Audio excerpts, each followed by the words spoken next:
ગાંધીનગર મહાનગરપાલિકાની food safety શાખા દ્વારા તાજેતરમાં 83 પેઢીઓની મુલાકાત લઈ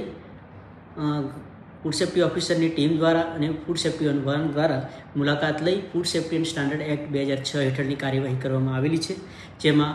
79 નમૂનાઓનું સ્થળ પર જ પ્રાથમિક પરીક્ષણ કરવામાં આવેલું છે અને સાથે સાથે બિન આરોગ્યપ્રદ સ્થિતિમાં રહેલ ખાદ્ય ચીજ, જેમાં 25 લીટર જેટલું પાણીપુરીનું પાણી,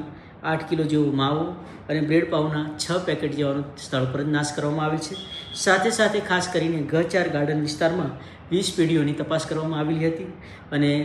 સાથે સાથે તેમાંથી 10 પેઢીઓનું પાણીનું પીએચ ટેસ્ટિંગ પણ કરવામાં આવેલું હતું। સાથે સાથે ફૂડ સેફ્ટી ઓફિસરની ટીમ દ્વારા પાણીના 5 નમૂના, મસાલાના 3, સેવપુરીના 1, ભેળપુરીનું 1 એમ અન્ય ખાદ્ય ચીજો એમ મળીને કુલ 15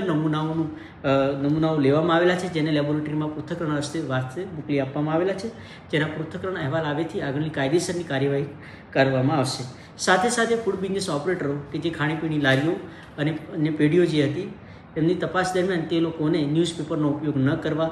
આરોગ્યપ્રદ સામગ્રી, ગુણવત્તાયુક્ત સામગ્રી વાપરવા સૂચનાઓ આપવામાં આવેલી છે। સાથે સાથે ગાંધીનગર મહાનગરપાલિકા એ પણ આહ્વાન કરે છે કે નાગરિકો સ્વચ્છ અને સલામત જગ્યા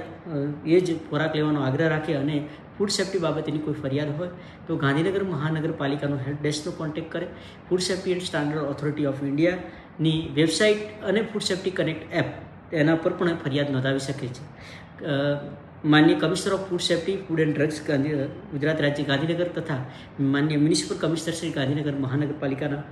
માર્ગદર્શન હેઠળ આ કામગીરી ગાંધીનગર મહાનગરપાલિકાની ફૂડ સેફ્ટી શાખા દ્વારા સતત ચાલુ રાખવામાં આવશે।